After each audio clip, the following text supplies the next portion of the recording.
Hello everyone, welcome back to my cooking diaries.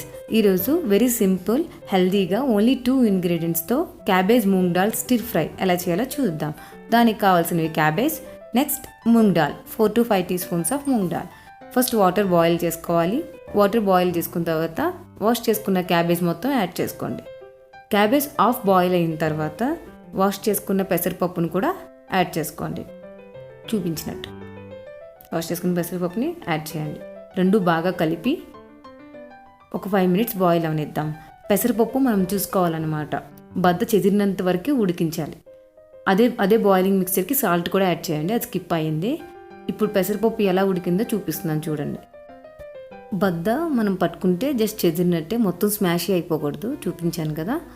ఇప్పుడు oil వేసుకోండి. కడాయి తీసుకొని ఆయిల్ హీట్ అయిన తర్వాత మనం కొంచెం ఇంగువ యాడ్ చేసుకుంటాం. ఇంగువ మంచి ఫ్లేవర్ ఇస్తుంది ఈ రెసిపీకి. ఆయిల్ కూడా మనకు కొంచెం తక్కువే పడుతుంది, సో కిడ్స్ కూడా హ్యాపీగా తింటారు. 1 teaspoon ఆవాలు యాడ్ చేసుకోండి. ఆవాలు కొంచెం స్ప్లటర్ అయిన తర్వాత వేగిన తర్వాత జీలకర్ర యాడ్ చేసుకోండి. జీరా అంటాం కదా, జీలకర్ర. తర్వాత 1 teaspoon శనగపప్పు, మినపప్పు అంటే చనా దాల్, ఉరద్ దాల్ యాడ్ చేసుకోండి. తర్వాత టర్మరిక్, పసుపు యాడ్ చేసుకోండి. నేను ఇక్కడ 1 complete గార్లిక్ వెల్లుల్లిపాయ తీసుకున్నాను. వెల్లుల్లి రెమ్మలు యాడ్ చేయండి.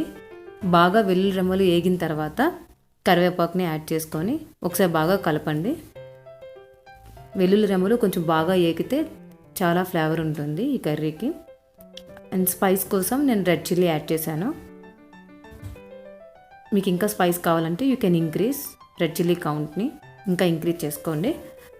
ఇప్పుడు బాగా కలుపుకొని మనం బాయిల్ చేసుకున్న క్యాబేజ్, మూంగ్ దాల్ యాడ్ చేసుకోండి అదే మిక్సర్కి. ఒకసారి తాలింపు అంతా కలిసేలాగా స్టిర్ చేసుకోండి.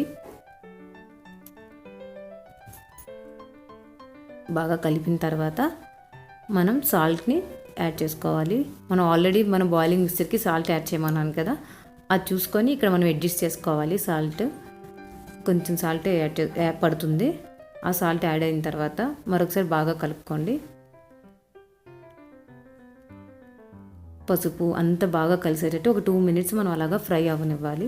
అంతే, cabbage moong dal stir fry very simple. ఫైనల్గా ఇలా ఉంటుంది. కిడ్స్ కూడా చాలా హ్యాపీగా తింటారు. Cabbage is very much rich in vitamin C and K. Moong dal is low in carb.